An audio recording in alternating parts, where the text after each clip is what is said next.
So now that we've created our account, I'm going to sign in using my login information. So that's my student ID number, and my password, which should be 3111 student. Once you log in, you can go to your assignments here, and it shows you any assignments that you have. Now right now we only have one assignment.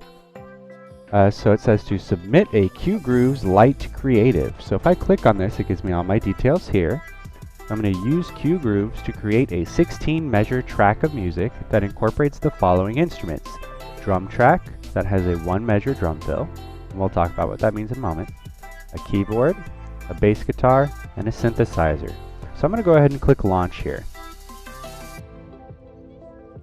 And it'll take me to QGrooves Lite right here. So you have 5 different instruments that you could use. You're only required to use the bass, the drums, the synthesizer, and the keyboards, but if you want to add extra percussion on top of it, feel free. At the top, it has your measures numbered, 1, 2, 3, 4, 5, 6, 7, 8.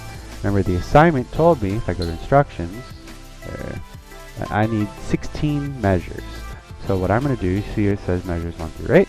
I'll click next, and it shows 9 through 16. Okay? So what you're going to do is I'm going to start with drums. Okay? Now here I can select a different genre. So different genres have different samples. I'm going to go to pop. And if you click on the drum, on the samples here, it says drums 1, 2, 3, 4, 5, 6, 7, 8, 9, 10, 11, 12. You have 12 possible ones here. So if you click on one, it'll play you the samples so you can hear what it sounds like. So let's say I really liked drum 3. So I'm going to bring drum 3 on in. Now, we talked about that drum fill, right? So a drum fill is basically a different drum pattern. So, because usually in music your drum pattern stays the same, and then every 4 or every 8 measures it usually changes. So what I'm going to do is I'm going to put mine on 4 for now just to show you. So I need to get rid of this. So all I'm going to do is I'm going to drag it up and out, and it disappears. So let's say, let me find one. So you hear that. It kind of sped up at the end, so that's kind of what we want for a drum fill, something that speeds up at the end. So I'm going to drag it in. Now if I play it,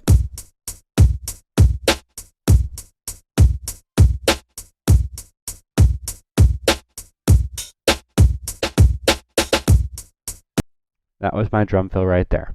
Okay, so now bass guitar. Let's do some bass. Again, you can find ones that you like.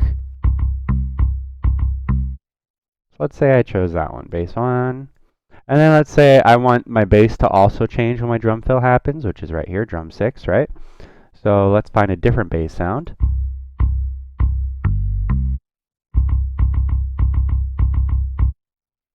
That one's kind of speedy and fast, and then I'll go back to my normal bass. Now, notice how I filled in every box for drums and bass. You do not have to, but in most music, this is considered your rhythm section, the drums and bass guitar. So they're usually the ones that fill up your sound, so usually they do play constantly. So now if I play them together,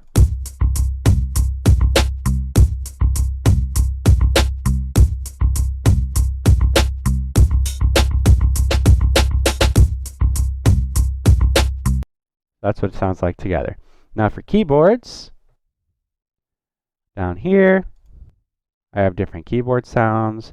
So let me just put, a few of those in there. Now when you're doing this, you should pick ones that you like. For the sake of time, I'm just going to fill it up with a few things.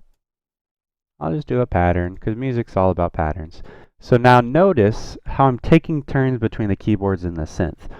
In most music, that's usually what happens. You don't really want your synths playing at the same time as the keyboards because it'll start sounding muddy and everything will be jumbled up and hard to hear. So usually they take turns. And you can do it, if you wanted to start with synths and then keyboard, any way that you want to do it. So if I hit play,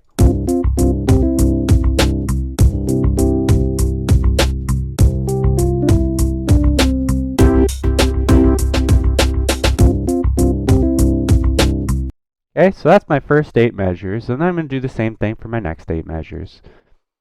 Now, once I'm done with my 16 measures, what I'm going to do is up at the top, I'm going to click Menu. I'm going to click Save.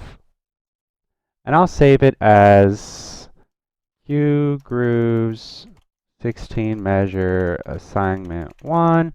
I'll click OK. Okay. Then I'm going to go to submit.